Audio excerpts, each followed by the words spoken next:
Hey, how's it going, everyone? Welcome to the stream. All right.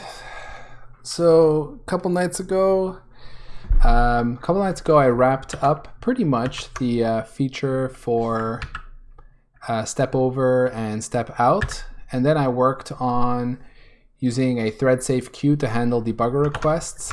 And after that, we sort of ended the stream with me trying and stumbling around trying to get the breakpoint adding and removing to be thread safe. And what I tried to do with the event wasn't quite working, and I looked at it a bit and realized why, and I don't think it's a good way to go about it. I actually had a discussion with a colleague of mine about it just to kind of pick his brain. He's done a lot of multi-threaded programming. He's actually the author of CPP DAP, the library that I'm using to do the DAP protocol thing in C++. So I asked him what he thought about it and some good strategies, and he gave me a really good idea. I had already thought maybe I should do something where, like basically the problem that I have is if we go here in the DAP debugger, where I'm processing my state machine here, I'm basically doing it, pretty much per instruction, right? Because basically, while there are CPU cycles left, we run a state machine and we execute exactly one instruction.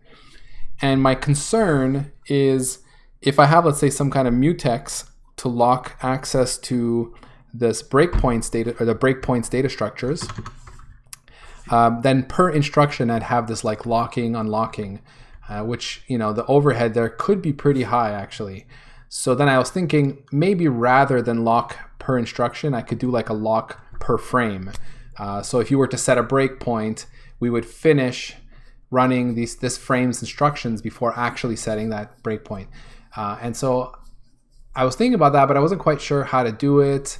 And then he told me, well, why not just put a single mutex that you lock, unlock around the frame, where you do this kind of breakpoint check. So that's an interesting idea. I think the only thing I have to figure out there is that, or more likely, I lock the mutex for the whole frame's worth, and so it's really not that complicated. So basically, if you think about it, this function here, execute frame instructions, the lifetime of this function is at most a frame's worth of instructions. So if we're running normally in Vectrexy, this will be at most one frame's worth of instructions that we occupy. So let's say you're running at 60 frames per second. It's whatever can fit into about 17 milliseconds. That's how many instructions I will execute, right? It's very fast. So if I were to lock a mutex for the duration of this function, then at most we would wait up to one frame, even on a slow machine, say we're running at 30 frames per second, or even slower, I guess, we would be looking at no more than a 30th of a second, maybe a 100th of a second. I think that kind of delay would be perfectly fine. So that's what I'm going to do, and I think that this actually I could probably use this even to maybe get rid of even the request queue being mutex protected, and just make it a regular queue that I just lock this one mutex on and add to the queue. So I'll see how that goes. We'll give that a whirl, and I think that will solve a lot of these problems I'm having, hopefully. So yeah, so let's go on from there. So I'm gonna undo a little bit of the crud that I put in since last stream. So let me just take a look again here. Right, so this I'll probably move back, or maybe I'll keep it here because we do have one event that I wanted to move in here. Just give me a sec. All right.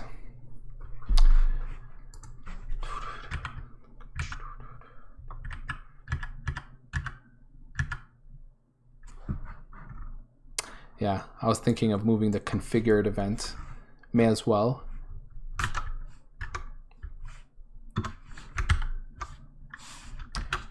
This I'll move to a file.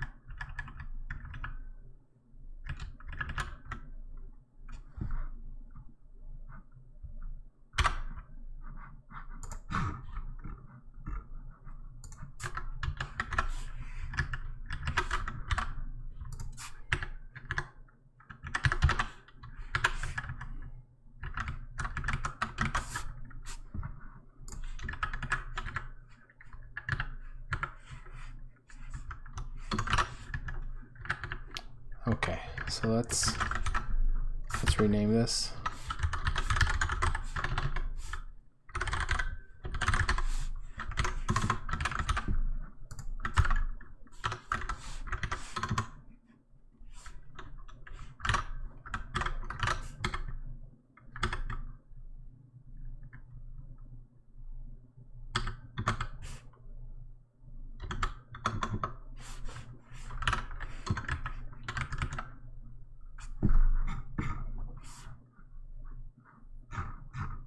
Yeah, the log is a bit annoying because I don't really expose DAP types right now in my header file. Oh, I suppose I don't need to do this here. I could just forward declare it because it's a shared pointer. Yeah, so that's good.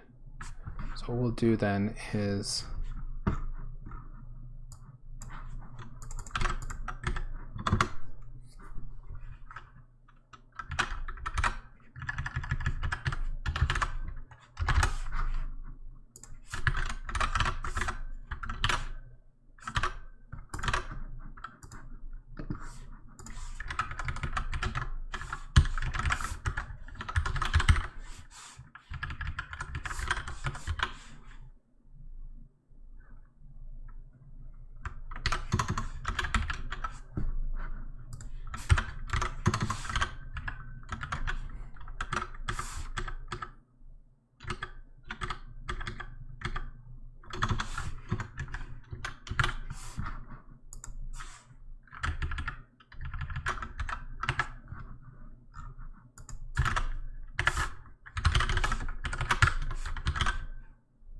okay.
I don't know why my Alt-R is not working.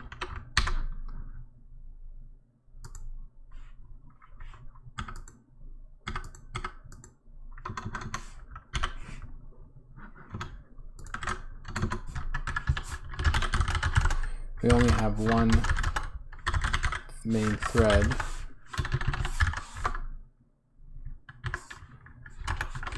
So use a constant ID.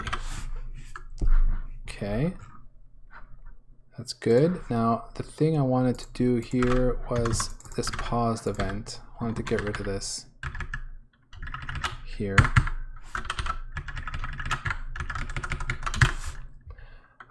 Lock mutex.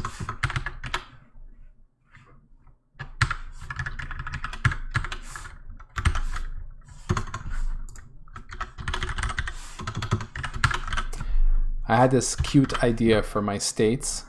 I'm gonna make like a base state class, a base state struct, and have like support for checking the entry. You know, have we just entered, and kind of do this where I'll have a function that does this check and sets the bool to false within that function. So I can just do like if, you know, st.entered or something like that, or entry, and then it'll be a bool function and it'll take care of this, and all states will be able to check that pretty easily. I think that would be nice. And I suppose I could do an on exit as well. But no, anyway, doesn't matter. Just thinking out loud about making a destructor call there. But that's less useful, so I'll just leave that alone. What I might do eventually is move the state machine out into a separate file. But anyway, thoughts for the future. Okay, so now we should be pretty much back to where we were before, slightly cleaner code. And then we could do the mutex thing. So let's see. Oh, yeah.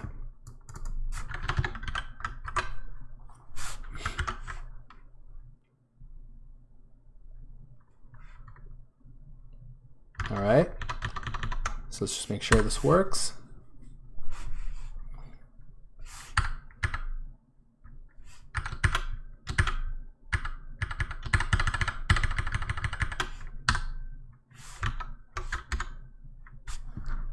There we go.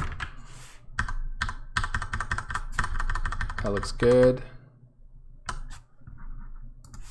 Take off that breakpoint. I don't know why Control F9 doesn't disable breakpoints.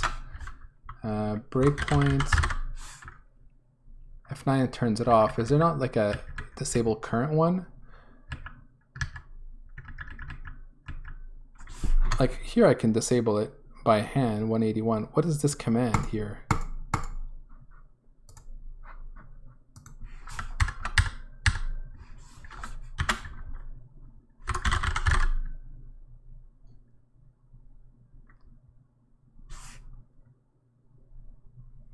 Yeah, it's weird. There's disable all breakpoints, but there's no way to like disable one breakpoint, but I can click on it here.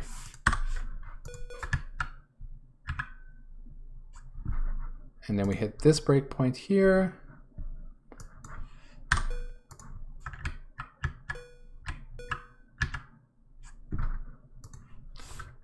Similarly, if I disable this one here,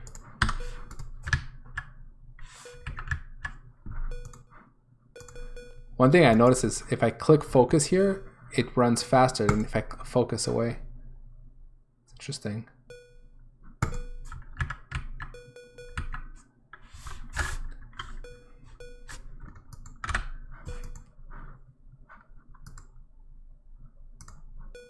So I don't have this anymore. One thing I wanted to do also is maybe have like a debug window that shows the output from the program. Right now, all the output is being logged to a file, which is useless for the most part. But yeah, I'll probably want to do something like that. Have the equivalent of the console window when we have the CLI debugger, but have it in a separate stream here, a separate window. Okay, so kill that. So looking good. Let's see here.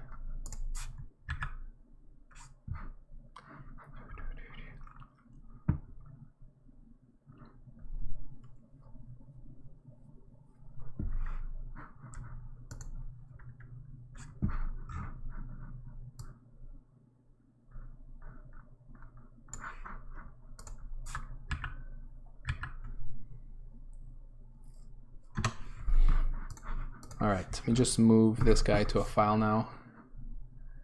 So TS event pretty much be in the same place as the TSQ.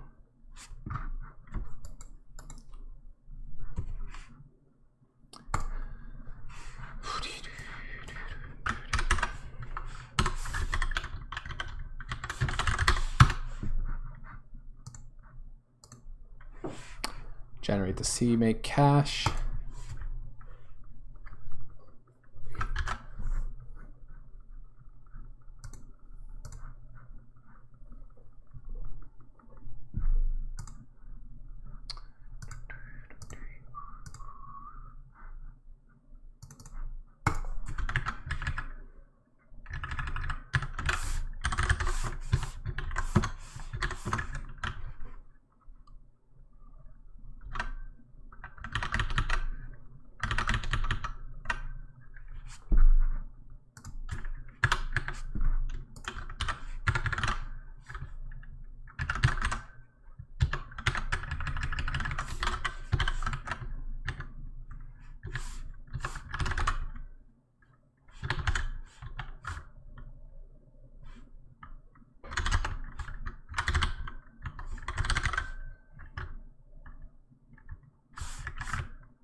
Okay.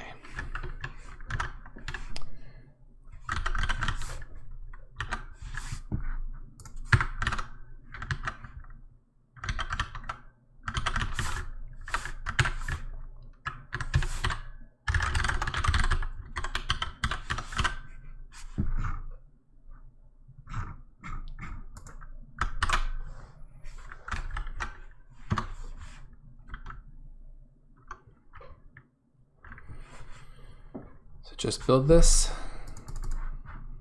Do not attach to a process.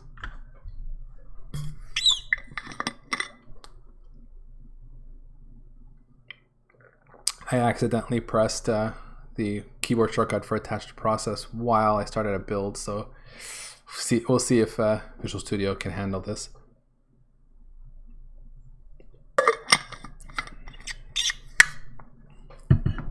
Ah, there you go. It survived.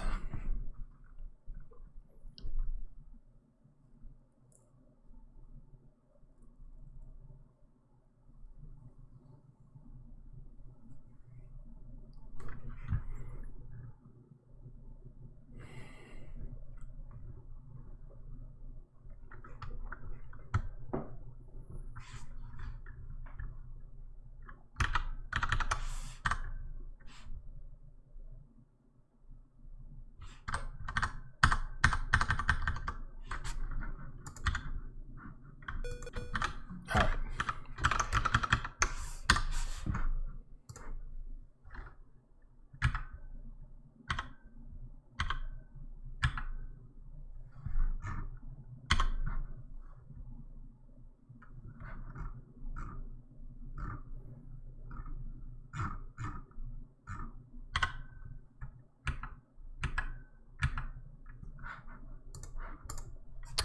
So I'll just say here, DAP debugger, minor refactoring. Nothing worth writing home about. Okay, so let's do this thread safe breakpoint thingy. Hey, what's up, Jono? How you doing?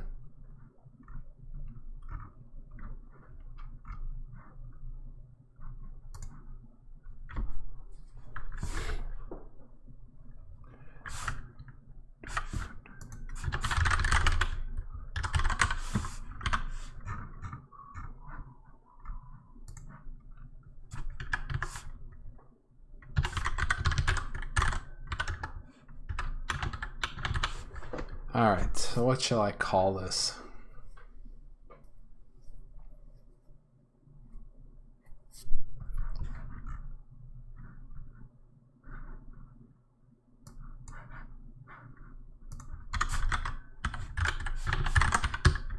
I guess I'll call it the frame mutex for lack of a better name for now, because it's basically it guards the run of the frame, which is where I do all my access basically. So I think that should be good enough, because it is execute frame instructions, right?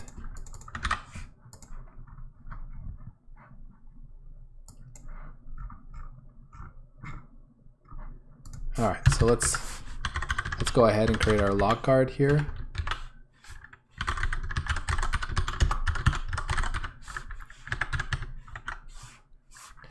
You know, I had this realization that, you know, I've been working on this emulator for a little while now, right? A couple years. And when I started working on it, you know, and it's in my title, you know, at the top here somewhere, that basically I'm using C++ 17, which I am, but C++ 20, you know, is going to start. It's I think, has it been standardized yet? I think so. Or maybe we're not quite there, but let's see. Oh, it became technically finalized in February, and it's going to be officially published by the end of May, assuming everything continues.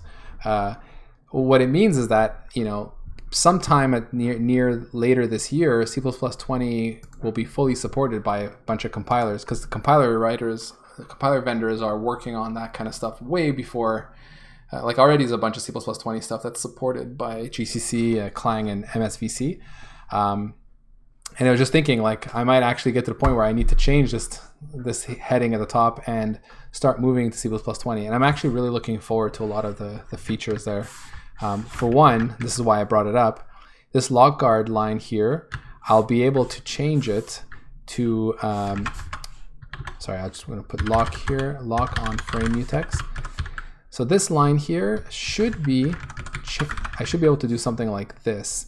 I think it's like auto lock guard m_frame mutex. Or I think similarly I could do stood lock guard lock of m_frame mutex. And basically the key thing here is, notice I'm not specifying the template parameter to lock guard in either case. This is a feature of C++20 that I'm really looking forward to. It's basically the ability for constructors to be deduced, right? Have constructors, I don't know if I can find it in here, deduction, constructor,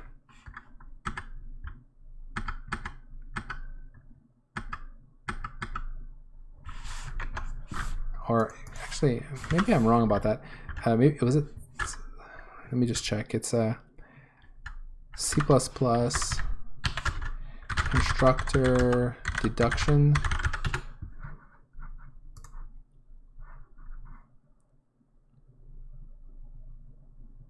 Oh, actually, it is in C++ 17.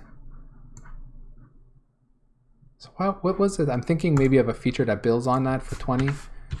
So wait a minute, does this mean I can do this? You know the thing is that at work I'm not using 17. We're actually on 14 right now, so I tend to sometimes forget what's in 17 and because I can't use these features, you know? Right, so this one's from 17, so I should be able to do this kind of thing. So let's see, this should build.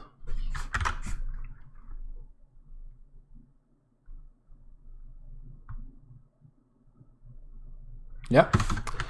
All right, so we lock this frame mutex here. So let me just see what that feels like performance-wise.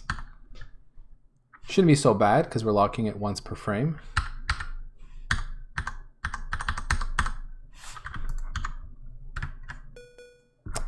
And say I go in here somewhere, put a breakpoint. Yeah, we don't even notice it, so that's good. Now, of course, I need to actually lock it when I place a mutex on there. So let's do that.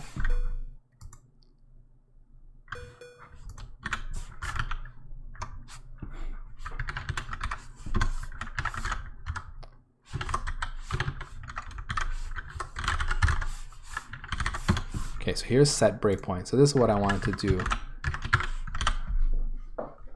So when we're setting a breakpoint, we wait for this mutex to become available. So if we're in the middle of executing a frame, this will block. As soon as the frame is over, we will grab this lock and be able to go ahead and do our thing. And while we're doing this, the frame won't do anything. Do you have any plans on where you want to get to with Vectrexy before you stop working on it? So, no.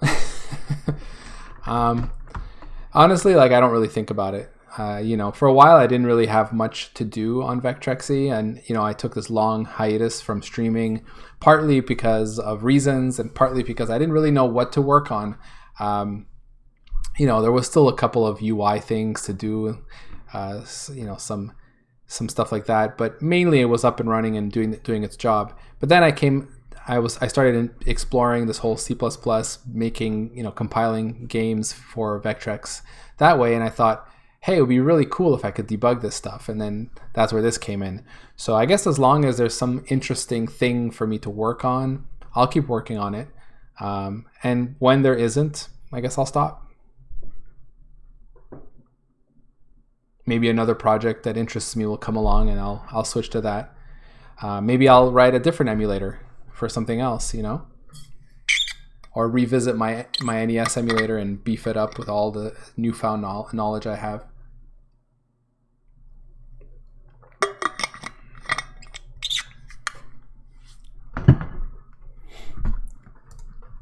Although I think for the NES, there are less people interested in writing C or C++ for the NES than there is for Vectrex, which is a little surprising, I think, because, well, I guess it's not that surprising. I suppose the main thing there, yeah, I guess it's not that surprising. The thing is, a lot of people who write NES games, even today, like homebrew, are doing it in assembly, because so much of what you do for the NES is deal with the hardware, you know, like deal with memory mapped addresses, like, you know, bank switching, doing lots of sprite manipulation and tile manipulations. You're just always doing all that kind of stuff. And so, you know, writing that kind of stuff in C, it's doable, but you really want the control and you don't want that stuff to take long. Whereas I'd say for Vectrex, there is obviously hardware stuff, but because the drawing is fairly primitive and you mainly are just, you know, driving a single, you know, beam across the screen, you don't suffer so much, I'd say, from using a higher level language to write your code. So that's probably why more people use C or now C++ possibly, but let's just say C to write Vectrex games, which is why this might actually be useful. And I know a little bit about the homebrew scene because I'm actually part of this Vectrex group on Facebook. There's this big group that's existed there for a long time, and it's basically a bunch of like Vectrex fans and stuff. And on there, I just see there are people who are still, like, the homebrew scene is really quite alive. It's crazy. Lots of people doing, you know, trying to implement games. There's one guy actually who he actually wrote a really cool Vectrex emulator as well. And he's been taking old text adventure games and porting them to the Vectrex. So he wrote like sort of like a generic engine that renders text and all that. And then he's been taking this suite of text-based games that were written on top of some like general engine, and he's been sort of, you know, quickly porting them to the Vectrex, so you can actually play these text adventures. I thought that was kind of neat. All right, so okay, so we got this here. So I mean, I guess that's it, you know, for the breakpoint stuff. That should be good. So let me just see if that works.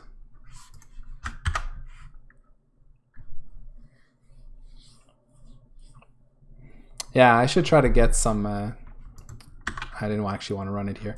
I should try to get some like screenshots and show you guys. Okay, so let's see, setting breakpoints.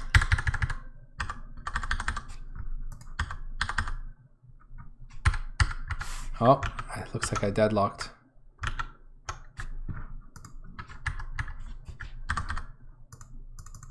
Huh.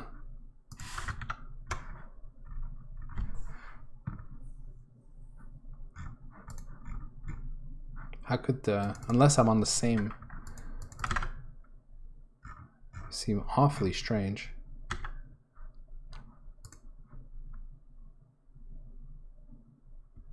Oh, I see.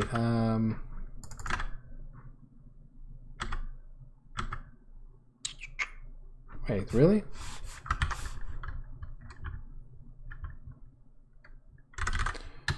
I started writing a NES emulator, but got to the point of just reading a ROM, moving further into developing during my free time.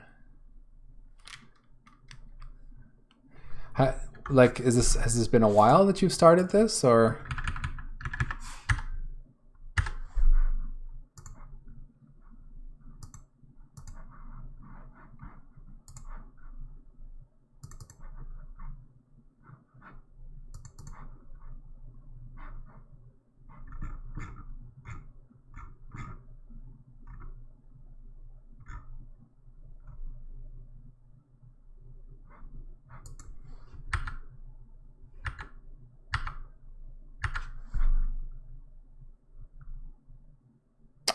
So while I still have this many CPU cycles left,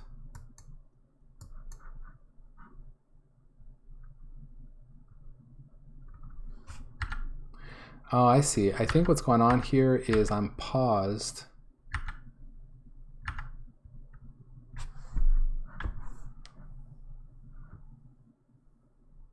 Could it be? And so, yeah, what's happening is I'm not actually... Oh, I don't have enough... let me see, what state are we in right now?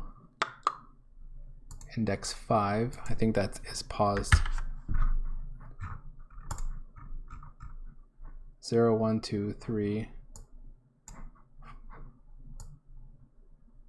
1, 2, 3, 4, 5. Yeah. A couple years ago, I started and had other projects. Just started getting back into it. Oh yeah? 1, 2, 3, 4, 5. Wait, step out? Really?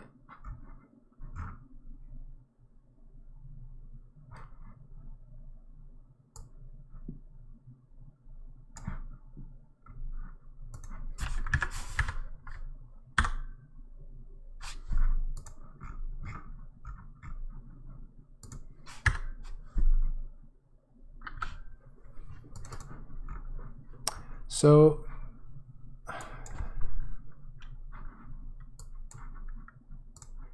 normally when I enter the paused state, I set cycles to 0, but I have a feeling I'm not always doing that.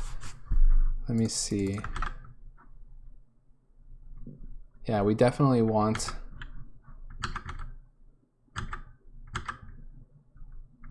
How come? What's going on here? M state index 5.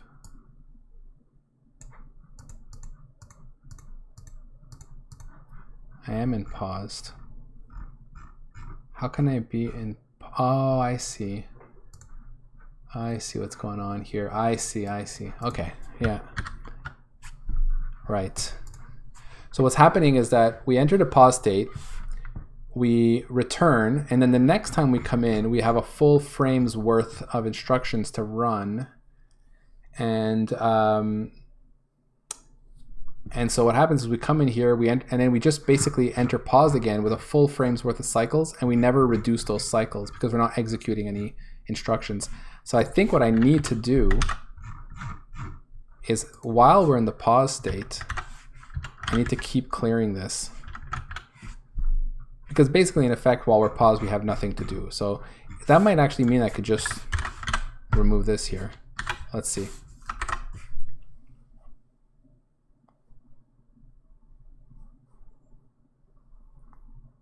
So Jono, is this related to your project that you told me about? Your VM, what's it called again?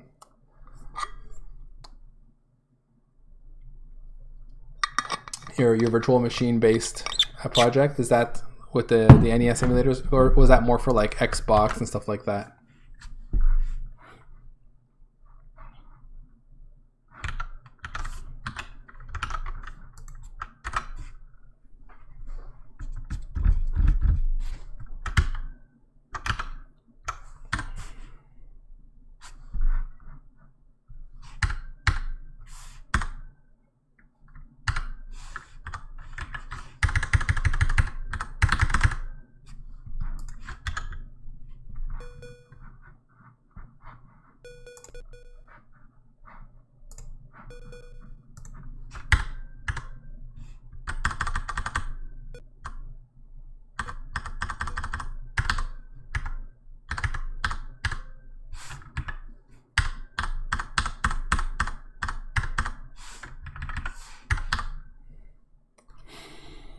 Both. Initially just get emulation working as is, and then see if I can JIT to x86 in a VM.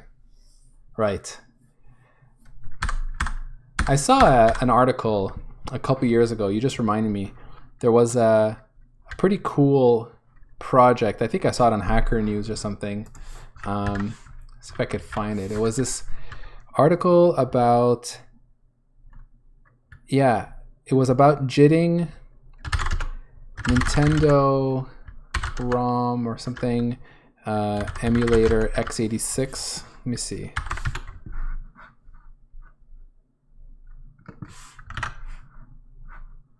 Is it this?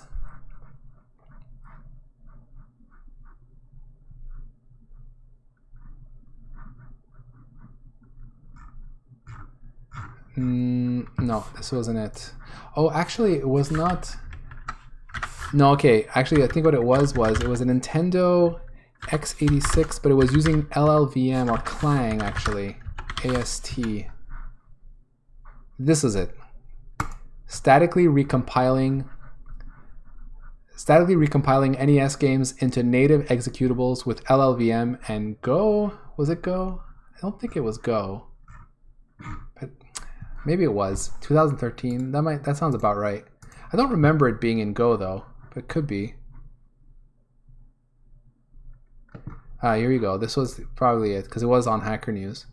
So I guess that's it. Let's see. I've always wanted to write an emulator. Made a half-hearted attempt in college, but it never made it to demo. I also didn't want to write yet another emulator. Yeah, I think this is it. When I discovered LLVM, I finally felt I had a worthwhile idea for a project. This article presents original research regarding the possibility of statically disassembling and recompiling Nintendo Entertainment System games into native executables. I attempt to bring the reader along from beginning to end in a sort of let's build it together fashion. I assume as little as possible about what the reader knows. So this looks like actually quite a lot of information. I don't remember it being this deep though, but maybe it was. Oh yeah, no, this is it. So it's really cool. Like in effect, he's using LLVM to on the fly like generate to construct an AST that represents the original NES ROM, and then to basically use LLVM to translate that into native x86. And I think he's doing it offline. So he basically builds an executable, and then you just like double click the executable and it runs. Yeah. Anyway, super interesting article. I'll post it here. You'll probably like that one. Okay, so this looks like it's working, and I think we should be okay there. So I guess I could use this idea in multiple places.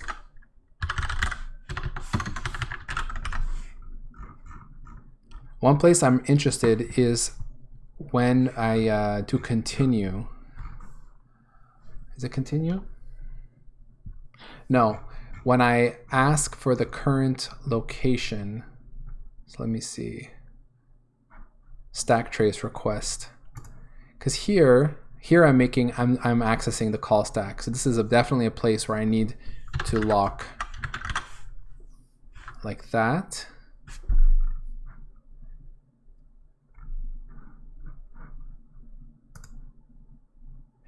So let me just try this because I'm wondering if this might have an impact on that. When I'm holding F5 and the frame is running really quickly, will it jump around? Because I know it's getting the frame location from this function.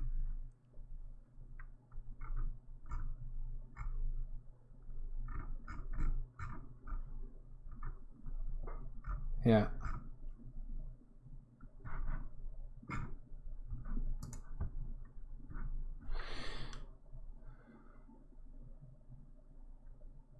Yeah, so this is static recompilation, although maybe it is also dynamic. I don't know.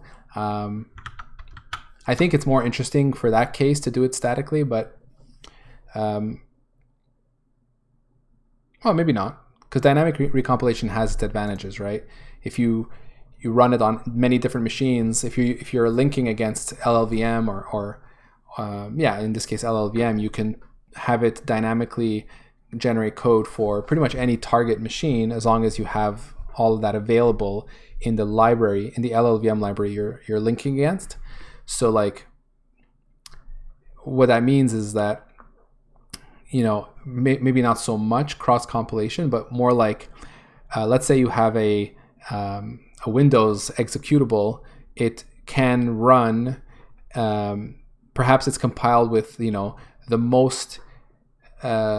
lowest common denominator of CPUs, right? Like it'll support like Windows XP on, I don't know, old Pentium machines, and then it'll basically on the fly generate the most optimal version for the current target CPU, right? So if you happen to have a really modern CPU that supports AVX 512, LLVM can generate the most optimal SIMD based instructions for your target. So you really get like the most, like the best for your machine, right? So that's really cool.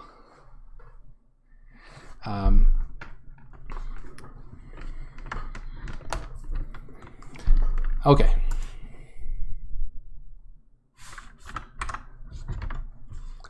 Yeah, so I like that idea, right? Because that's actually a question that got brought up a month or so ago on Reddit. I saw someone ask that question. They're like, well, like, what's the best approach for, this person? I think he was writing a game engine or a graphics engine, and he was like, I want to use SIMD, but how do I do this in such a way as to like really take advantage of the machine without just picking some, min spec? And there were lots of different answers, and some of them were like, oh, you can have, let's say, compile multiple DLLs, like multiple shared libraries that each one was targeting a different different architecture, and then at runtime you figure out which one it is, and you load that shared library. Or similarly, you write multiple versions of the same function, each one compiled for different targets, and at runtime you figure out which one to use. But no one had mentioned it, so I mentioned it. Like, you could also use a JIT, right? You could use a JIT engine to do that exact thing. It's definitely a lot of work, but it can be quite good in terms of you'd end up with one executable that does it all. Of course, it'll be a pretty fat executable, having to link in LLVM, and it'll be probably slower to load, but you could cache the functions you generate to some degree. There's some complications there with pointers being stored in your generated code, but things can be done.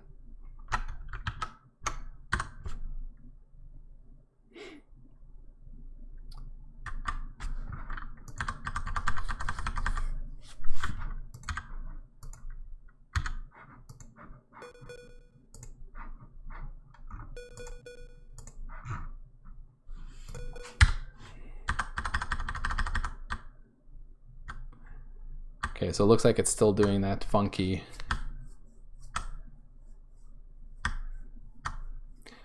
Because I think what's happening here.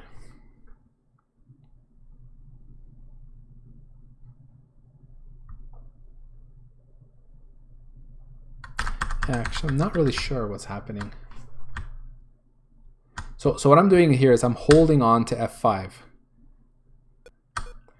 We have a breakpoint here somewhere in the main loop. Just to make it really clear there, I'll just go to the top of the main loop, right here on wait frame. So if I hit F5 just at a normal pace,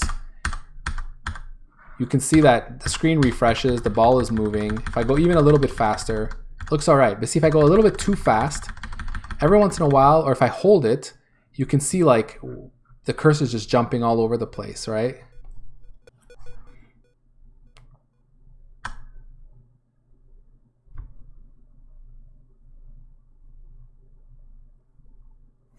So what's happening there, I know that the information for what frame we're at comes from, where is it now? This function here.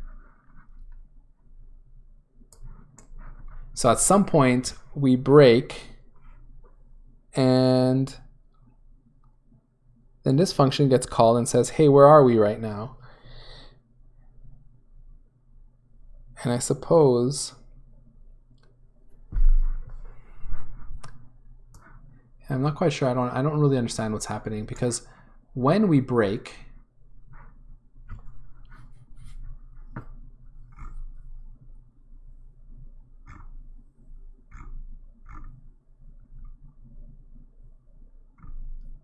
normally we break because we've hit a breakpoint. We call it check for breakpoints, and then we say break into debugger, breakpoint hit.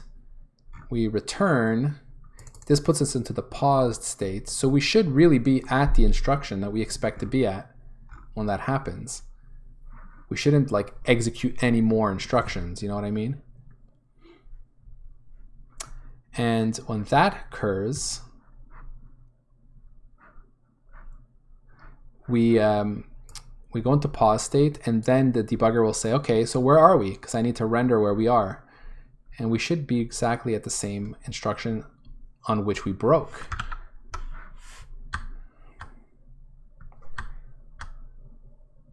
One thing I'm noticing though is it looks like we are in the wait frame. The function, the place where we are seeing is right here.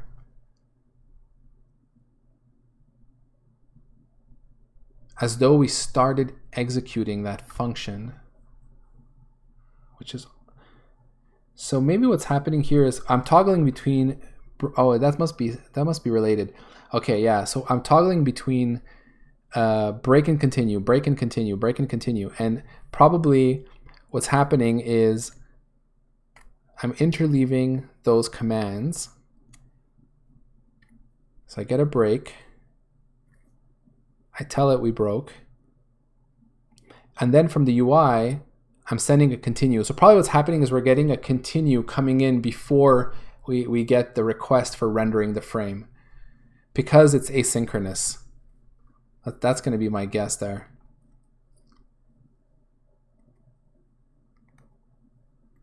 So in order to validate that, and it's not necessarily something I need to fix, but I would like it to behave that way. It's not like it breaks much, you know what I mean? When you let go, it will actually be at the right place. It's just that it looks a little jarring the way it sort of shifts around like that. But what I could do is, could I actually print this out? Yeah, I suppose I could in the debugger.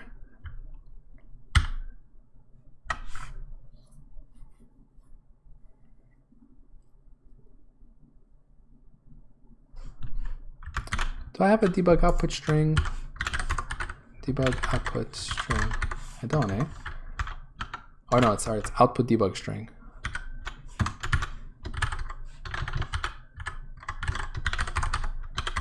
I don't have that. Make sure.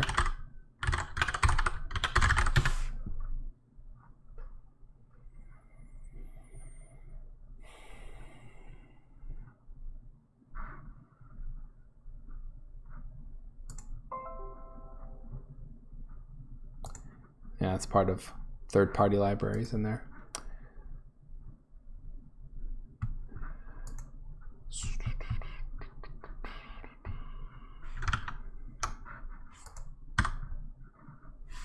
Here's what we'll do. I'll try and use the trace feature.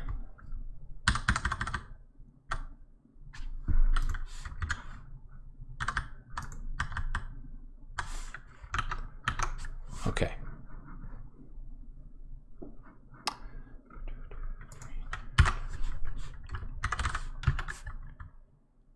Let's make use of our debugger here. So here's our breakpoint for execute frame instructions. What I want to see here is when we break, we send the breakpoint hit event. I'd like to know about that. So I'll put a breakpoint here, and what we'll do is we'll put an action. So this is called a trace point, right? And I'll just say send breakpoint hit.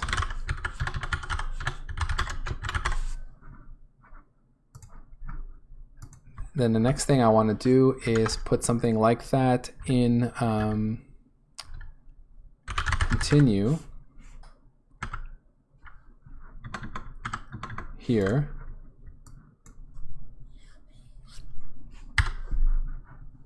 I might not have, whoops, might not have debug symbols there.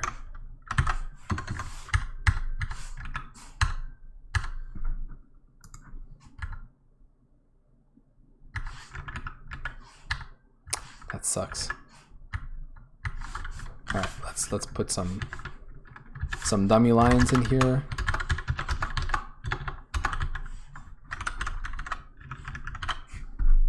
And I also want, okay, I think the other one should be okay.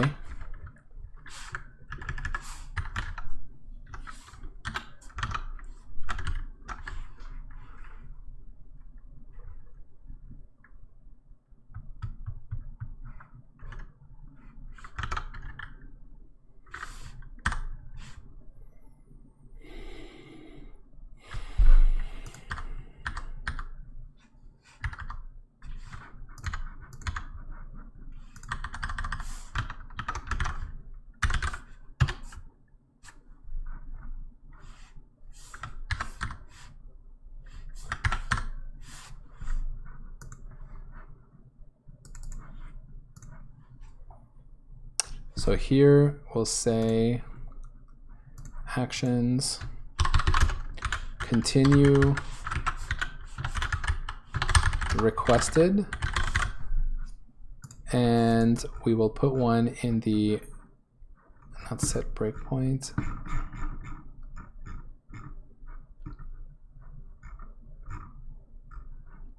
Stack trace requested right here.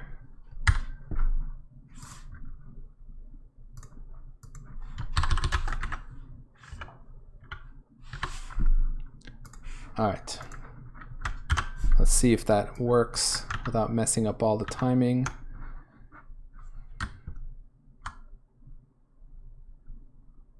Okay, so here we can see. Let me just clear this for a sec, and we'll just look at like a normal run. It's gonna be a bit hard to do again because I'm on one screen. So this is like normal stepping. So what does that look like here? So it looks like we continued, send breakpoint hit. So we continued, we said, okay, I hit a breakpoint, so we send it. Then it asks for a stack trace and asks for a stack trace. Why it asks for it twice, I don't know, but it does. And again, continue, send breakpoint, stack, stack, continue, send breakpoint, stack, stack, continue. So that's pretty much the pattern in the normal flow. So if I clear this, now we're gonna basically try and go and hold this key.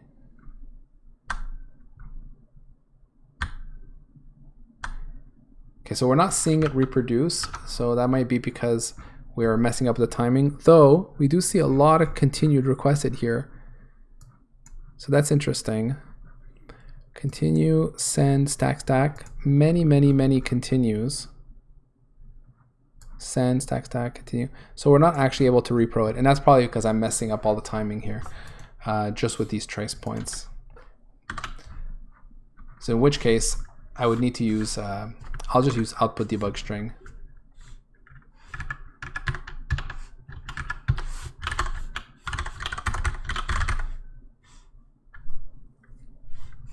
Is what it's called, right?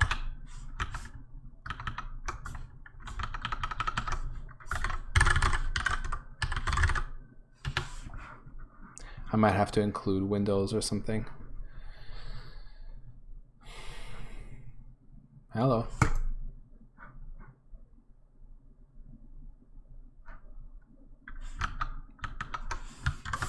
That was odd.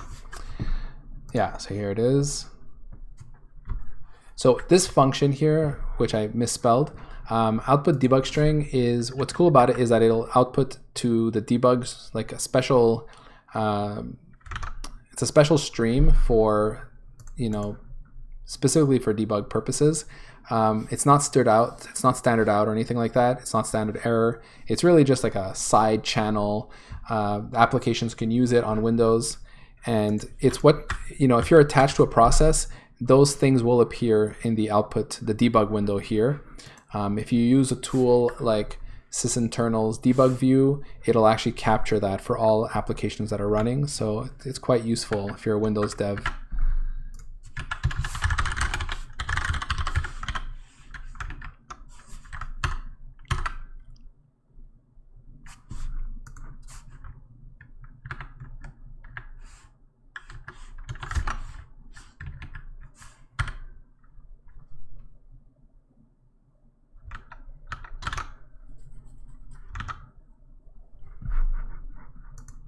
Okay. I don't know why it's taking forever, but so here we're just gonna say Yeah, sysinternals is the best.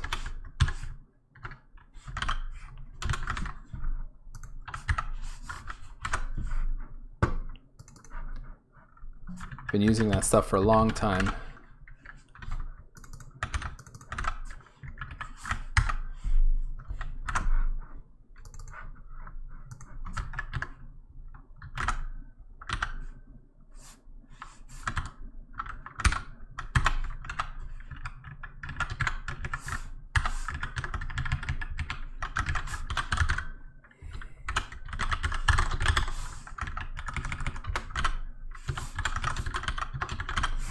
Okay.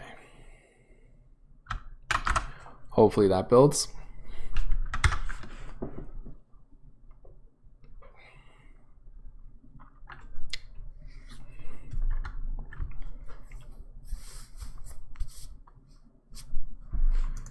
Yeah, so sysinternals, I've been using those for like, gosh, what, 20 years, something, for as long as they've existed practically. My favorite tools, this Process Explorer, which is really useful, but I'd say the one of the most useful ones is Process Monitor.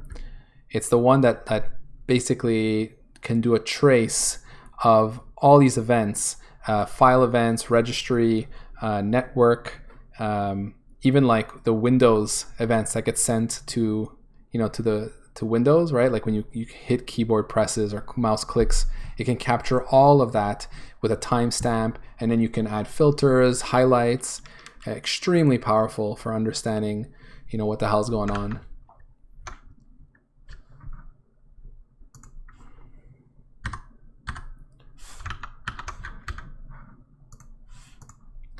Okay, so if I just do this and make sure that, okay, let's attach here.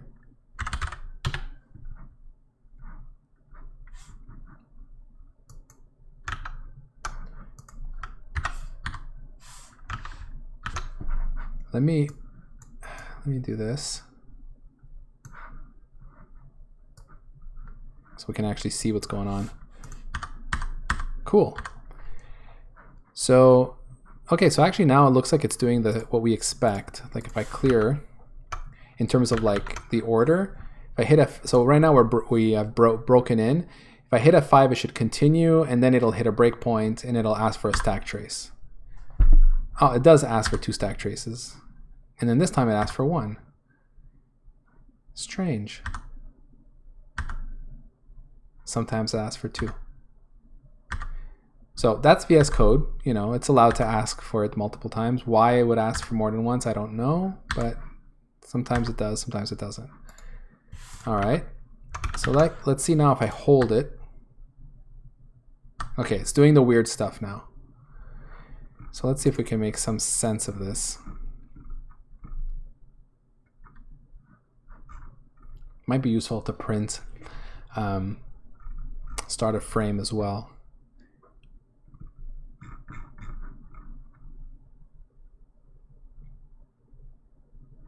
So continue, send that we broke, stack request, continue, send that we broke, and then we got another continue. So right there, this is what I was saying, is it's possible for us to say, hey, we've just broken, and then immediately to get a continue request before the stack trace request gets asked, because we're hitting it so quickly.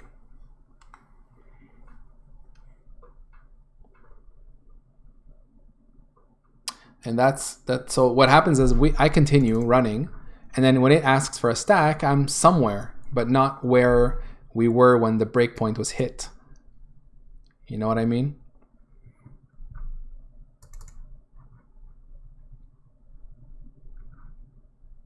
It would be also interesting to maybe put some timestamps on those to really understand when this happens. Then so here we once again say we broke, continue, stack trace request. We broke, many continues. We say we've broken, and then once again a couple of continues. We say we broke. All through this time we haven't been asked for a trace, like a stack trace, just yet. And then here we got a stack. So once again, this is a broken case where we say, hey, we broken, then we got to continue, and then a stack trace request and a stack trace request, you know? So that explains the wonky kind of rendering behavior we see in VS Code. Is it something I can fix? I don't know. I'm not sure.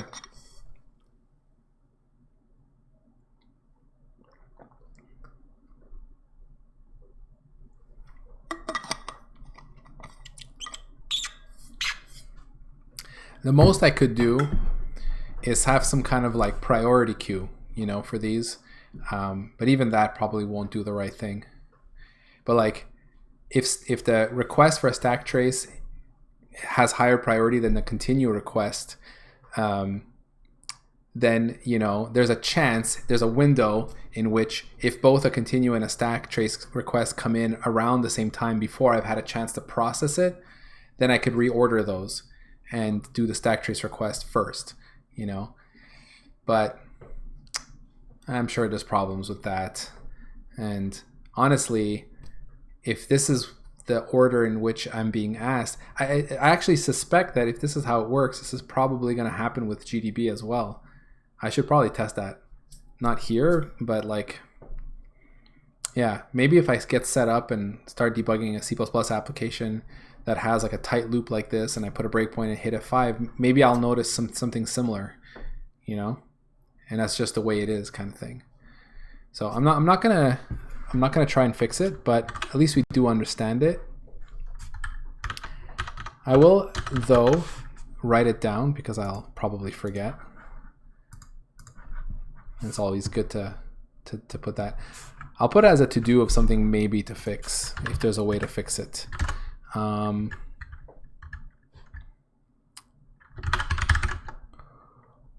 in on F5, continue while with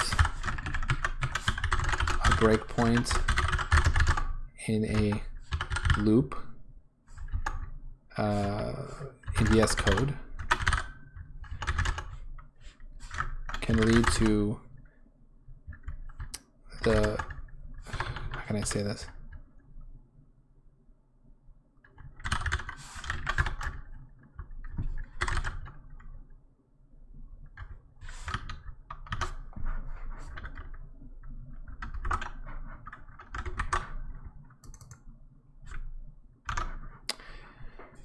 I'll put here, can lead to the stack trace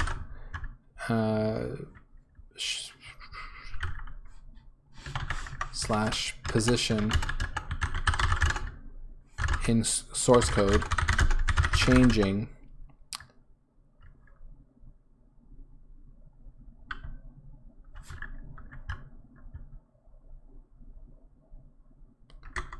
to somewhere that's not where the breakpoint is.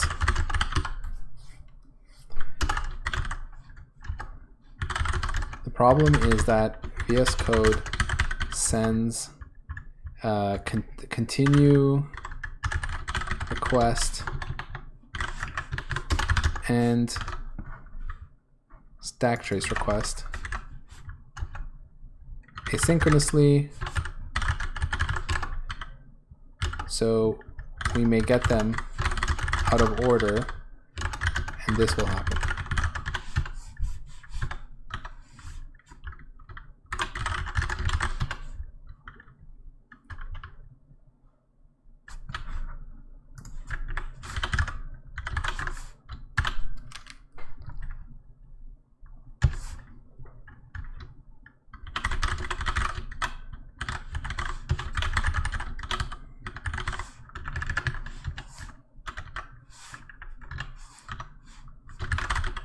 Normal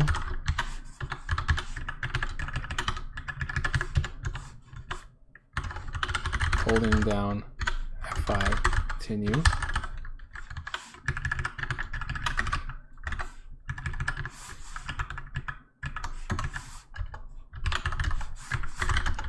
This gets sent before stack trace request.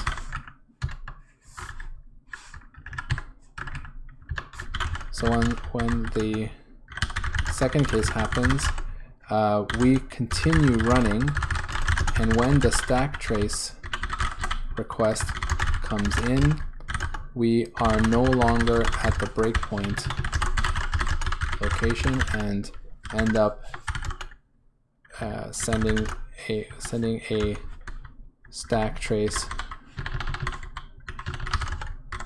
of wherever we're pointing, wherever we're at now. This renders as another location in VS Code. Not sure we should fix this.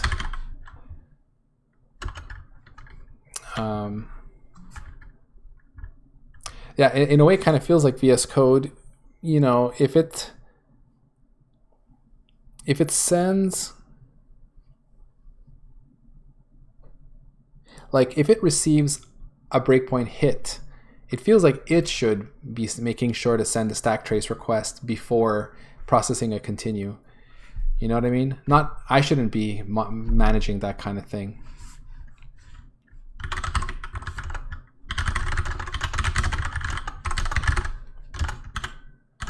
We could try reordering requests by priority so that if we have both continue request and stack trace request in the queue, the latter gets processed first. But probably will lead to weird behavior. Like I'm just thinking, like, what if the queue fills up with a whole bunch of these?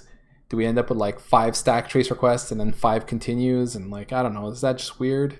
And probably if I did do that, I'd collapse. I don't know. But that's what I'm saying. I'm worried about, like, you know, a bunch of requests coming in and I'm not servicing them in order, and then weird stuff happens. You know what I mean? Like, you wanted to set a breakpoint and then you wanted to unset a breakpoint, and then somehow in my reordering, I end up doing the opposite, and you end up having a breakpoint that you tried to remove be set. You know, just feels like it's a slippery slope at that point, and I should just not worry about it.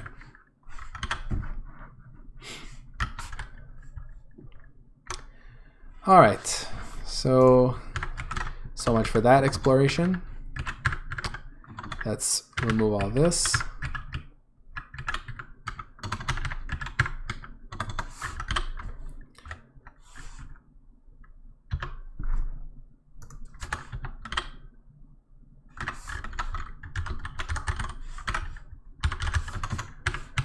Okay.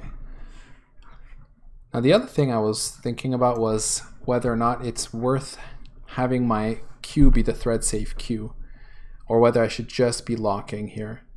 Because after all, if I'm doing it this way, whoops. Like maybe everything can just go through this one mutex. Keep it really simple. Because right now I'm doing pause, continue, step over, step into. And actually that might actually do the thing, right? I don't know.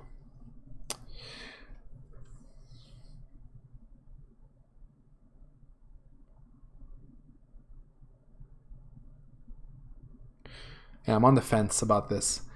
So on the one hand, if I just always lock the mutex for whatever request comes in, it's pretty much a super simple, like for every single request, we have to make sure that we are done executing our frame before we process it. What that means though is that compared to using this request queue, with the request queue I can do things like, you know, step 3 times really quickly and all 3 will get queued and then all 3 will get processed in turn. Whereas it might feel slower, you know, doing fast stepping. Then again, maybe it's so fast we won't even notice it, and it would be simpler. I don't know. It's a tough call. So it's not necessary to use the lock here, but it might make it simpler. Here it's necessary because I'm actually modifying, accessing data members that get modified in the other thread.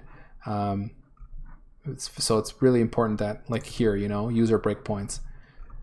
This here being accessed in this thread, it must be protected, and that is the case. Like, so yeah, so here we're touching it there, and then check for breakpoints is only ever called within execute frame instructions. In fact, pretty much everything in this file, you know, once we're all set up and running, frame update is the outermost call. In here, you know, all we do is execute frame instructions. That's it, you know. So once we get in there, we lock this mutex. I mean, I could even lock it outside right here, you know what I mean? And even m-error here would not have to be atomic, for instance. I could guard that guy as well. That would be pretty trivial. And then all calls we make after here are safe. So I think this is pretty good. So we got set breakpoints. Was there anything else that might need this guard? Let me see. Doesn't look like it.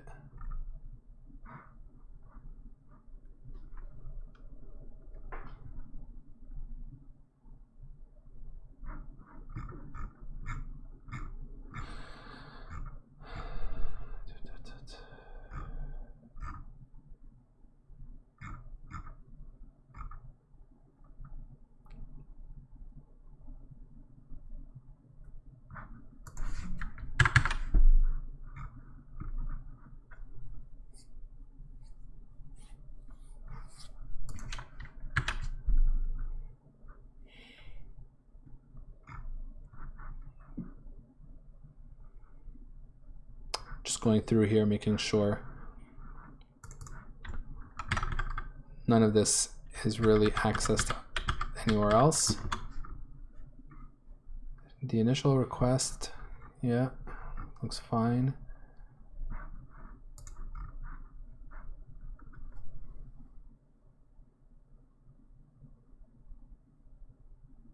Okay.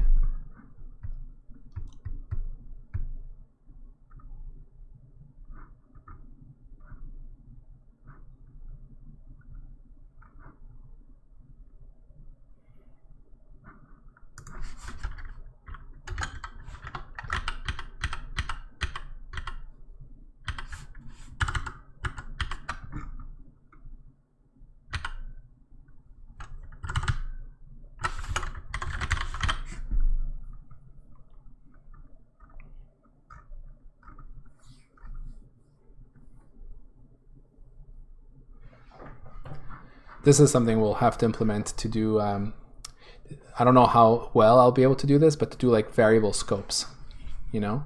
So when you're in a function and you have scopes, you enter, let's say, the scope of a for loop and you want to show the variables from that scope.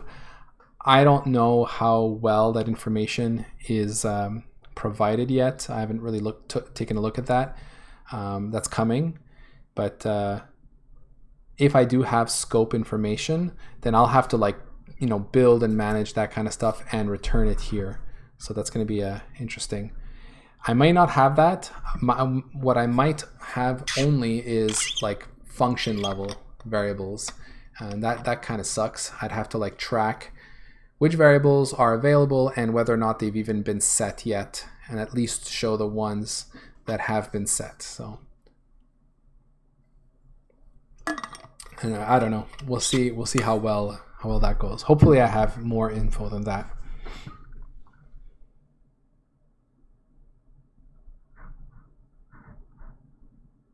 And there's the variables request here for showing variables. Yeah, so all this looks good.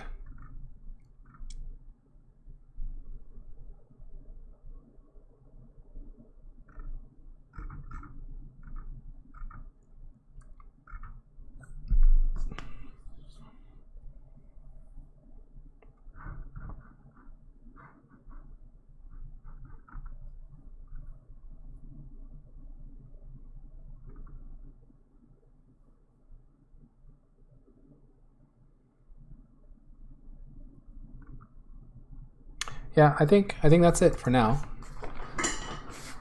So let's get that committed.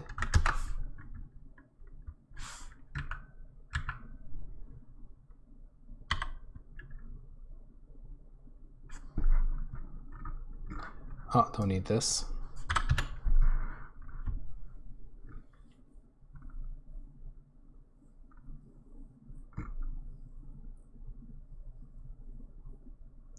Right, so both the stack trace request and set breakpoint request are now guarded properly. And also we fixed the paused thing here. Okay.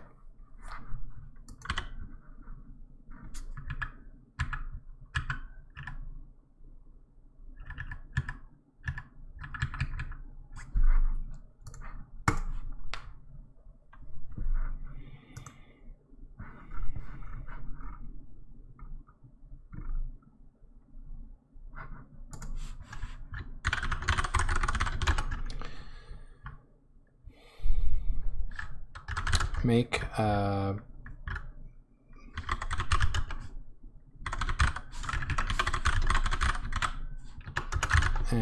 breakpoint. What's it called again?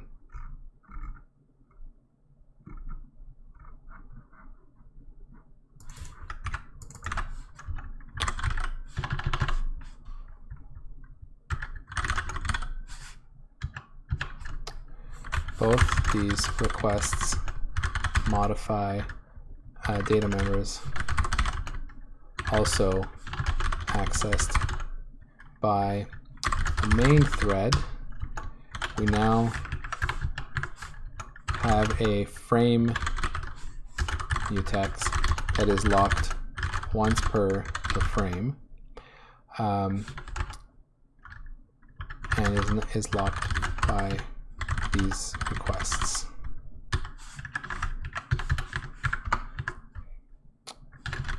Also fix an infinite loop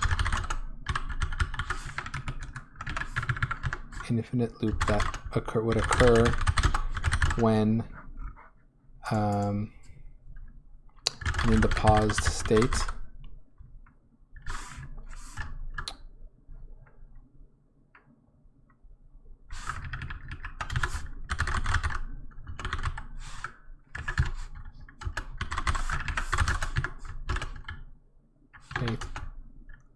On the second. It's hard to explain this.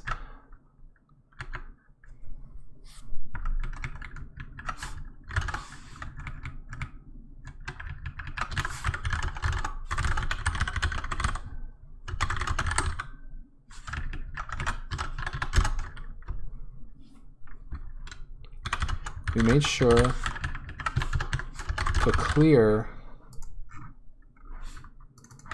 CPU cycles left upon entering paused, but while remaining in that state, we wouldn't clear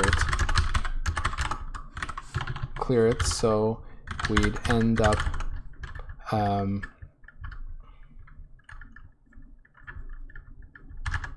infinitely looping in and execute frame instructions.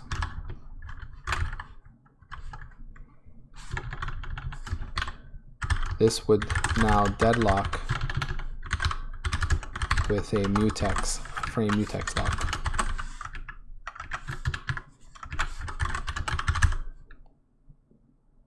Since we need to leave this scope to release the lock for the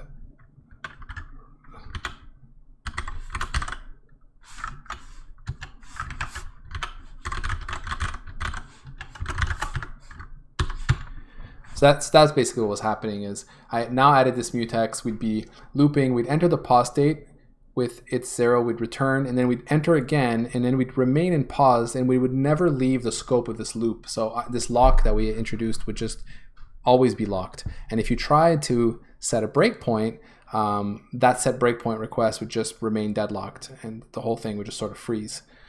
We have to make sure to get out of this loop. We can't remain in there. So what I did is, rather than just set CPU cycles to 0,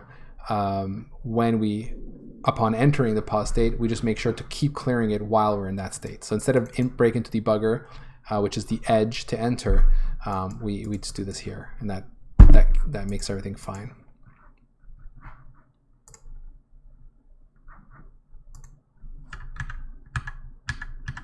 All right.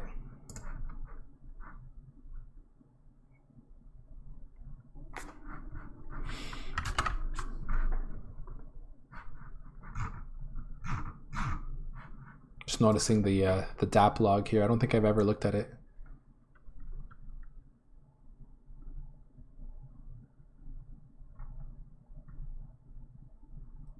Could come in handy. Maybe I could have used this to know what we were doing, because I can see that it has, you know, receiving and sending. So probably I could have just looked at this before to understand what was going on. Anyway, okay, so the next thing I'd like to do is fix this thing. Fix setting breakpoints in multiple files. This is rather important. Right now it doesn't work, right? So basically, to go over that again, you know, here I am. I've got breakpoints in main, and I've also got breakpoints in the BIOS file here, right? And if I set these breakpoints here, I have breakpoints in 2 files, right? If I hit F5, if I stop this, and let's just make sure we build. But basically, what's going to happen is that only one set of breakpoints from one file are going to be processed. So I hit F5. I think it's main. Yeah, so the main breakpoints are currently going to be hit. So here we are. This is the one here.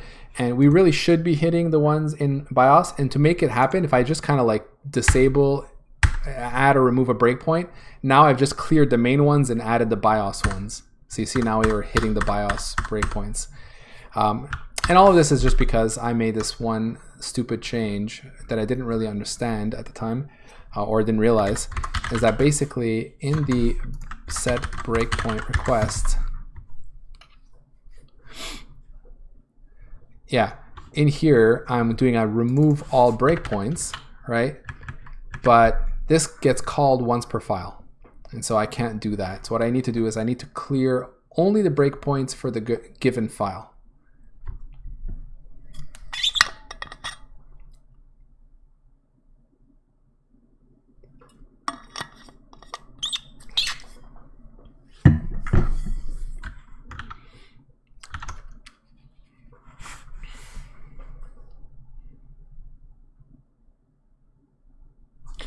I'm trying to think what's the best approach here.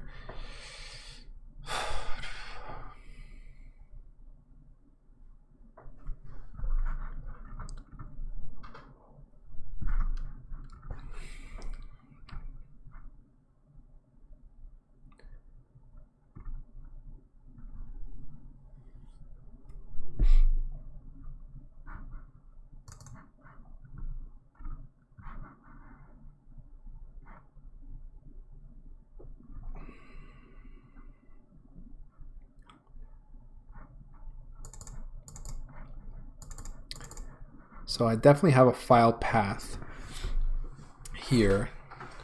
So I'm thinking different things.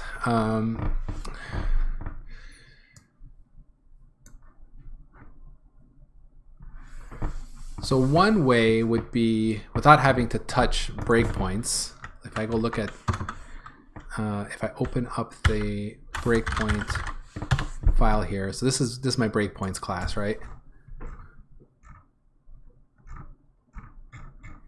So in here, I'd rather not have to add something in here if I can avoid it.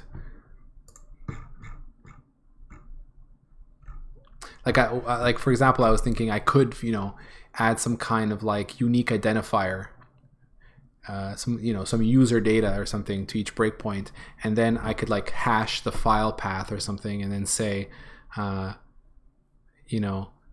use the hash for the current file and just go remove all of those. So that would be pretty straightforward, but it also means, making a bit of a mess here of breakpoints, adding something there.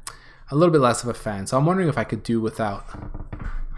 So something along the lines of, let's see here. So what's S path? Got my source path. Let's see.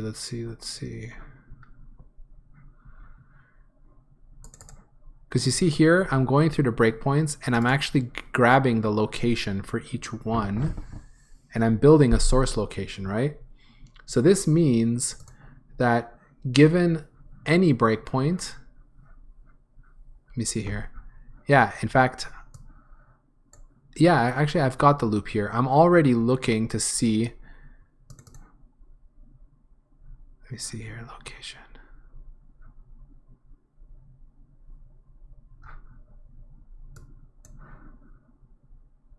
Yeah, so I'm doing it the inverse, right? Given a source location, I'm looking for an address, but I can do the opposite, you know? I can go through there and say for every single breakpoint, get me the source location for that given address. So I have a breakpoint at an address, get me the source location for all of them. And then all the ones that match the current source location, remove those. Could do something like that.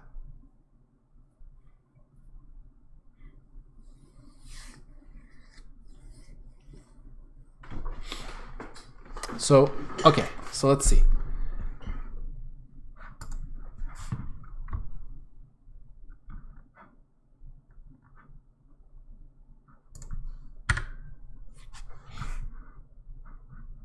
Yeah, so you see I have get source location here by address. I am building it here by file path and by the breakpoints line.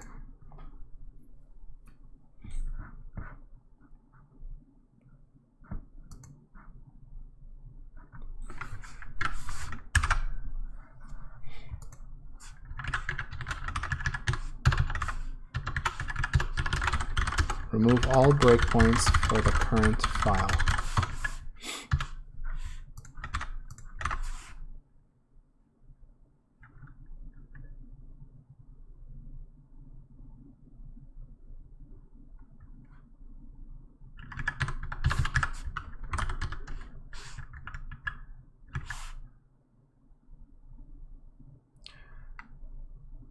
Wait.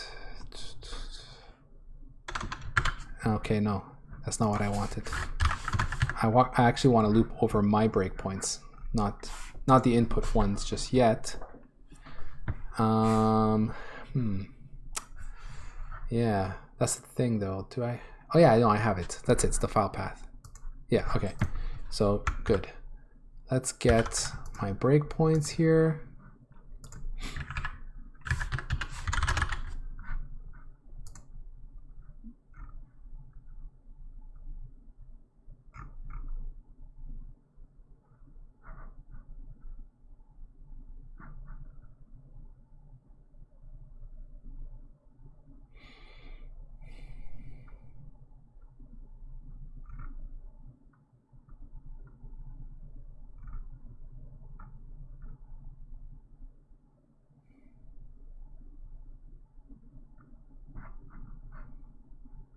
I don't have any iterator here, I guess.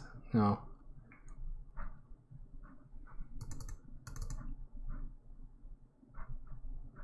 Okay. All right then.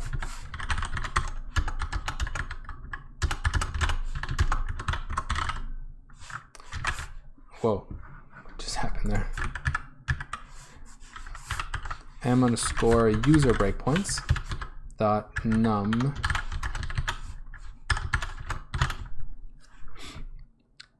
Then what we do is we get the breakpoint there.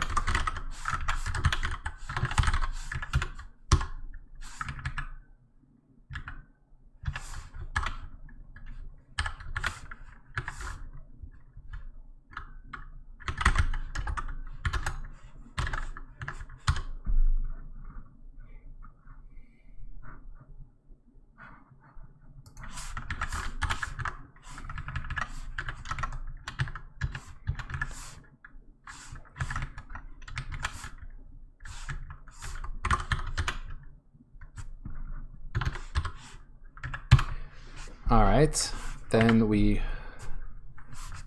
do this.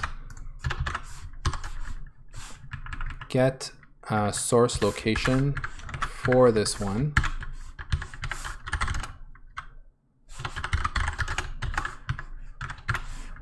So basically what I'm doing is I'm going through each breakpoint, I'm getting the breakpoint's address, and I'm looking up its source location. And now what I want to do is I want to know, do I need to remove this guy? I am a bit worried that if I remove this way, I'm going to invalidate my index, which is true. Though I could, I guess, do the minus index dance. Alternatively, I could go backwards through the loop. I'll just keep it simple for now and see how it goes. All right, so now how do I know if this is the same location, right? Because normally the source location is made up of both a file path and a line. I only care about the file path, so that's in here, right? Location, source location. Oh yeah, and I suppose if I've added a breakpoint, it's because I have a location, but I'll just do this anyway. If I have a location, so this would become false if ever I was able to add a breakpoint on a line, on an address, I mean, that doesn't have a source location, which would be really strange, but maybe it'll happen. Yeah, I don't know. Maybe it won't happen.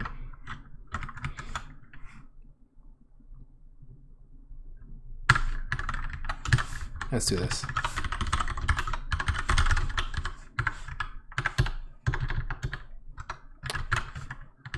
All right, so location.file. If location file equals, yes, exactly, Jono. I was thinking that too. But I'll tell you actually what I'm thinking. I think I'm going to, right now I'm writing this code this way. I think what I'm probably going to do is just write a remove function that takes a predicate, you know, and basically the remove will, it'll be remove all, but like remove all for a given predicate. And then I'll call from the remove all, I'll basically call back into the Lambda and say, do you want to remove this one? Do you want to remove this one? And then it will take care of doing it correctly. You know what I mean? So I won't expose that logic on the outside. That's what I'd like to go with this. We'll see. All right, so if the location file is equal to file path, then we do want to remove this guy.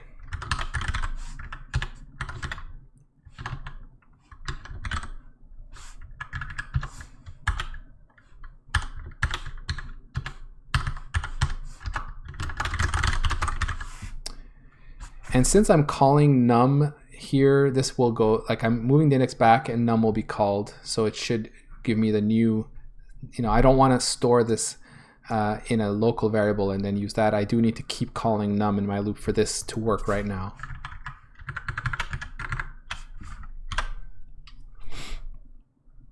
So I think that's it. Add new breakpoints for current file. So let's see if we got this right. I'm going to go into main because I want to capture this. As this happens on boot, I would like to wait for the debugger to attach in order to see this happen.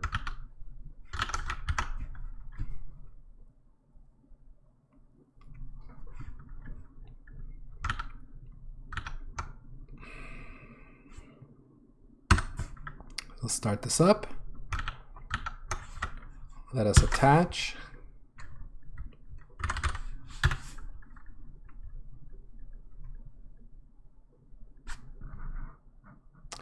Okay, so right now I have no user breakpoints because this is for the first file. What is our file path? Source bios.cpp.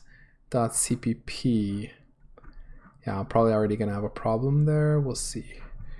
Okay, so there's nothing to do there, and we're gonna add those ones. And now we're gonna come in here.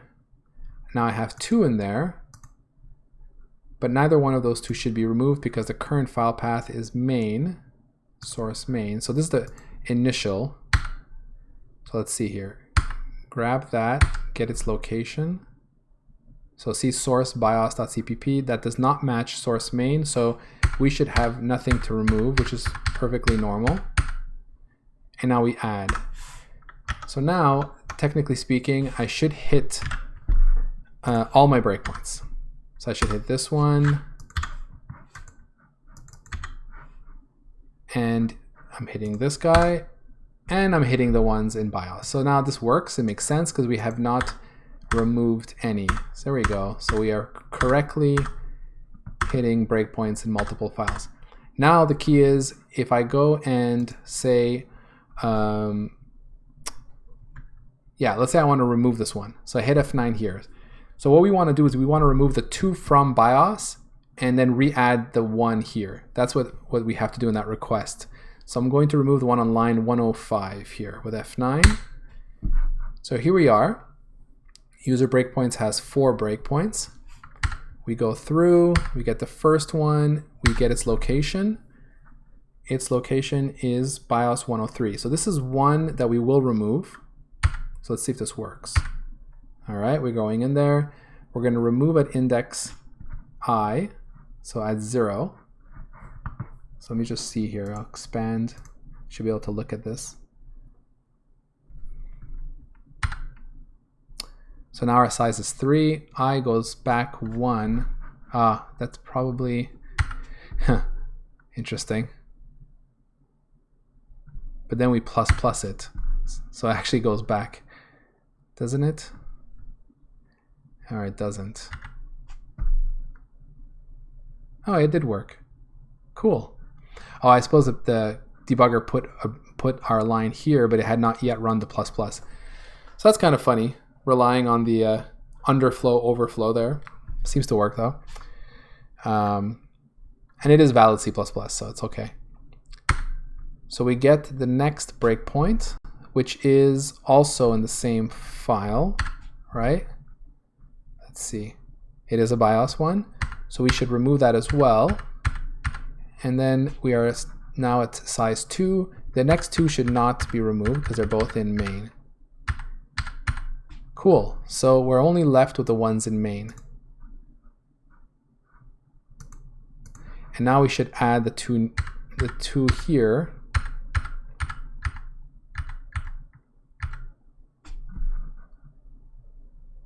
Oh no, sorry, the 1, right? So we've added just the 1, which is correct. So now if we have 5 here,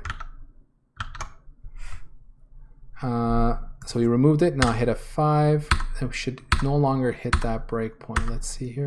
Yeah, there we go. So we're not hitting update audio anymore. That's exactly what we expect. So you know what, I'll just remove this, and then we'll just mess around a little bit in the debugger, make sure it all works as expected. So if I remove this one, I only have that one. Remove. Oh, that was weird.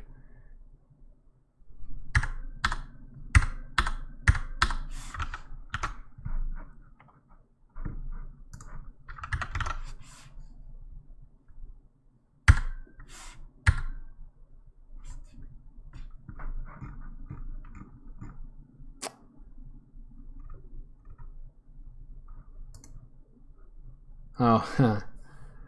Yeah, okay. That's why I was clearing here. So I have this early out that says if there are no breakpoints, just return. And so then what's happening is when I'm on my last breakpoint, because I'm not removing anything, blah, blah, blah. So I could either move this above. Let me think here. What's the danger again in me trying to process these breakpoints? Is there any danger? I mean, there's a loop here, there's a loop there. I really wonder if I need this early out. Let me think about it. Maybe I could just remove this, right? Like everything should work, even if there are no breakpoints. Although, if there are no breakpoints, That's a special case, right? If there are no breakpoints, will my request have a source path? I suppose it wouldn't, right? Let's find out. So here I am, I remove the last breakpoint. So we get this request, and if we take a look at it, where is it? Up here.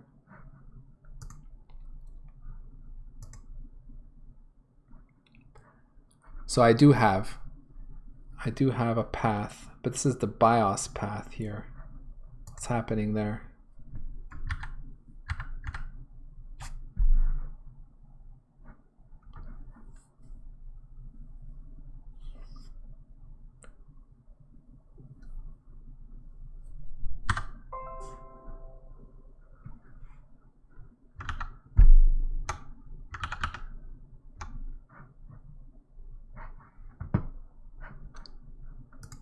I think what's happening is the last file, the file I'm on when I remove the breakpoint is the file that gets sent, which I suppose is good.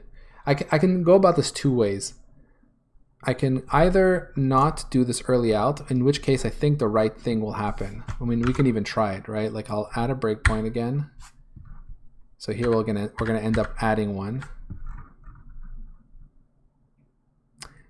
Actually, I think we're already in an inconsistent state because it says I have two. Yeah, we're not in a consistent state right now. Okay, let me try.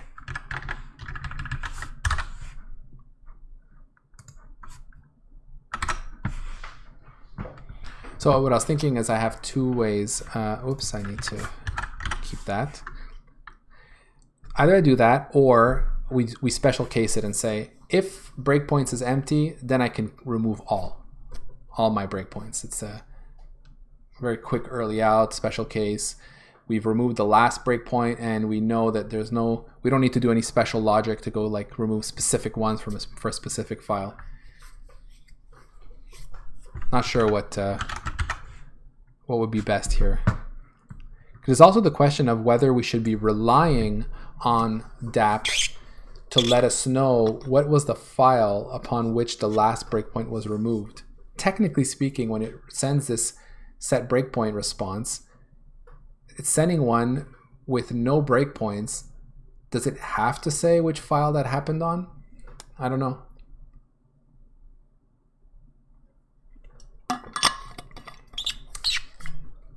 This might make it like more brittle and not work with all text editors or IDEs that implement DAP.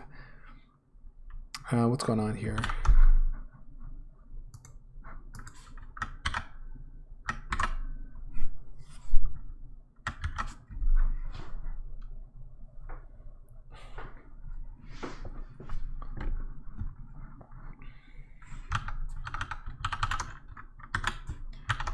This happens all the time.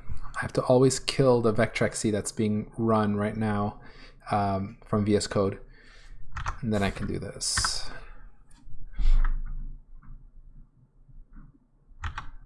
I got attach.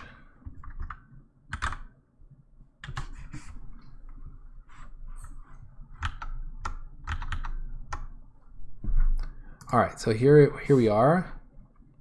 Just gonna keep a little watch on my user breakpoints here with size 0. We've got 1.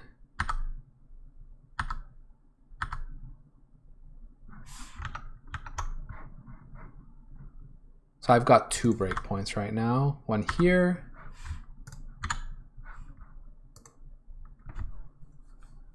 Oh, right, it's when I remove the last breakpoint. Oh yeah, so it has to be. Sorry, okay, it made no sense what I said.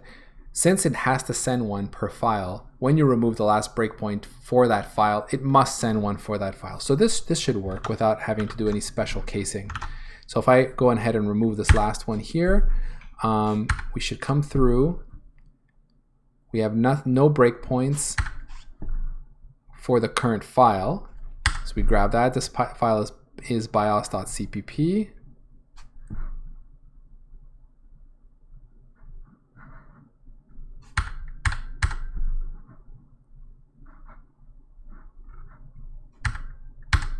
Okay, so there's file path source bios.cpp. We're going to go in there and we're going to remove the 1. And we're left with one other user breakpoint, which we will not remove. And then we're going to add nothing because there are none. So this is the right behavior right there. So I'll just remove all that. This should work fine now. Yeah, there we go.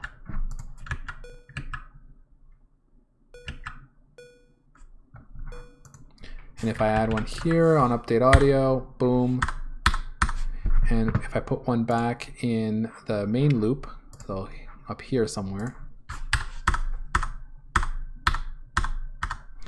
And if we go into update audio and set one, I don't know, over here.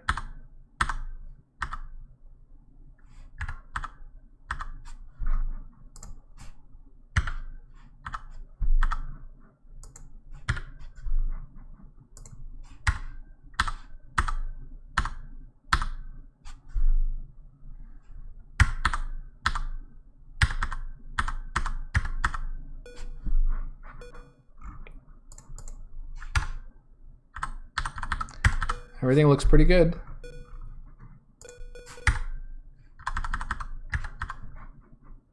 No surprises.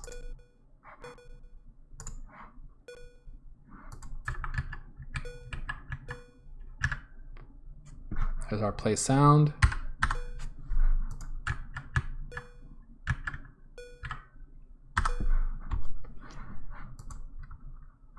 Okay.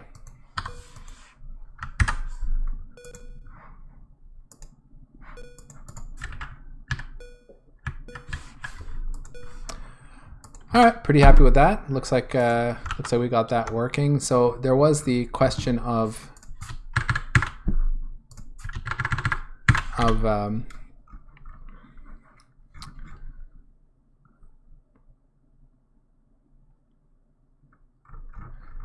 rewriting this to use some kind of callback, which I suppose I could do. It would look something like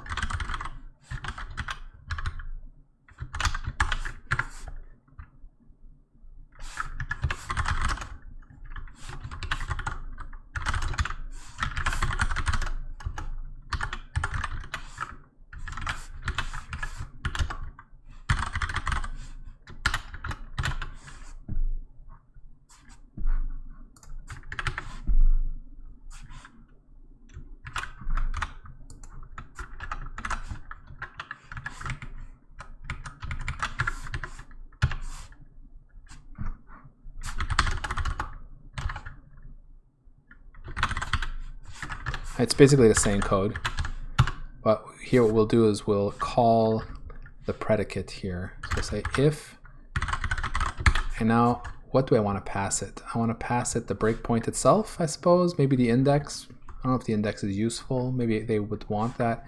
We'll start with just the breakpoint itself.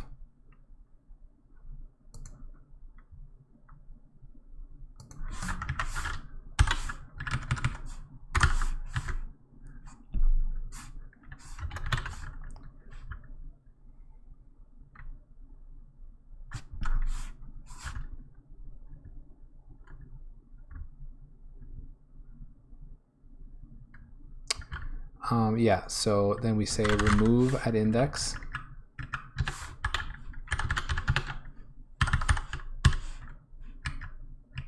And that's it.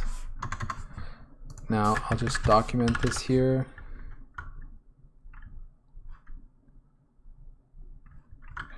Removes all elements for which the predicate function returns true. Predicate signature bool p of, and I'm going to pass it the breakpoint ref.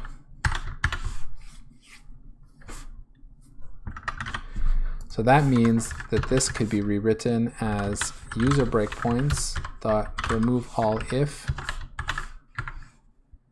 little lambda, let's capture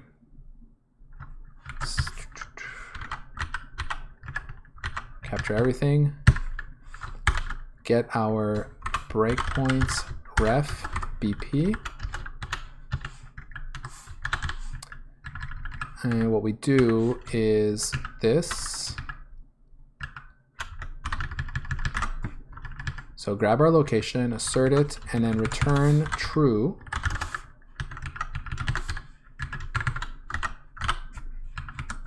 There we go.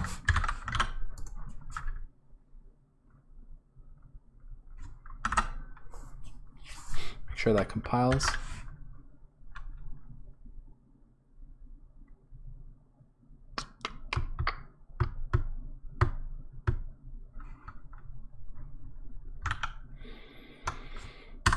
Let's run this again. Attach.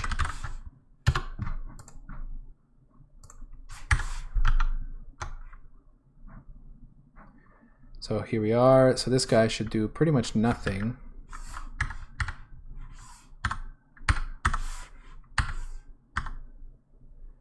All right, so we've only got one breakpoint right now. So let's add one here. Again, yeah. So here we're going to get called back with one breakpoint in main. We do not want to remove it. Nope. And if we go and add another one, oh, what happened here? Did I not just add a breakpoint here?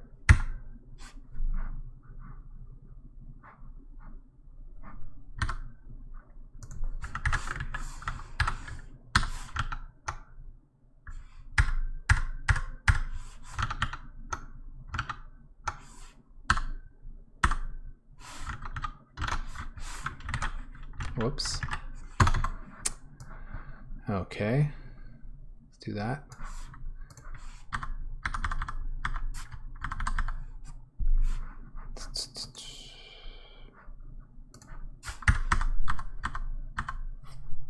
Let's go there.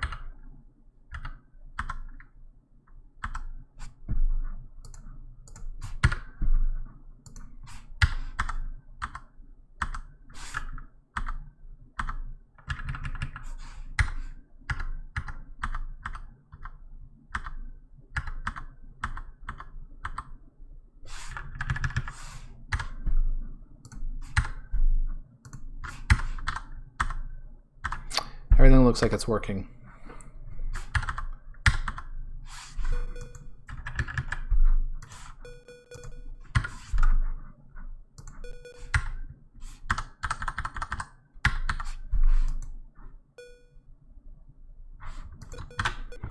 Okay, cool. So I like this. Find that looks pretty clean, right? Remove all if. Okay. I think that's going to be it for tonight, guys. Let me get this in, and we're going to call it a night.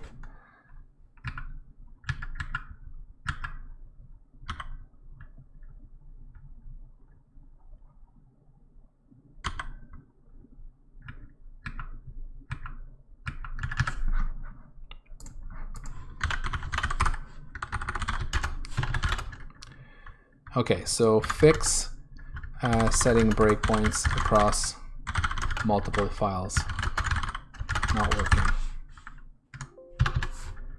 We now correctly only remove and add breakpoints for the current requests for the file, for the source file of the breakpoint request. Set breakpoint.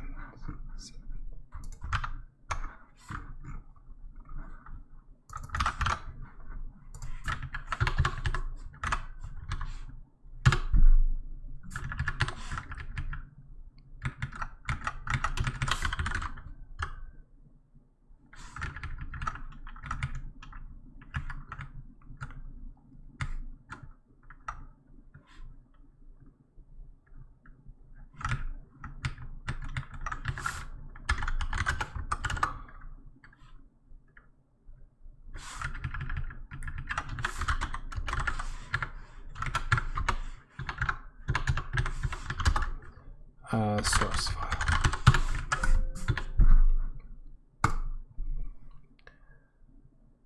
All right.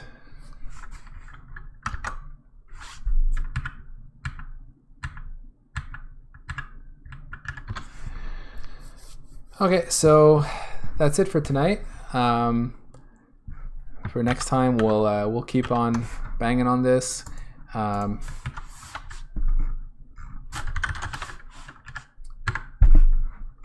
We'll start looking at variables, I suppose.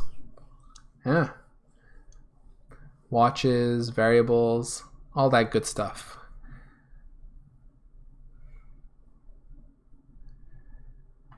All right, cool.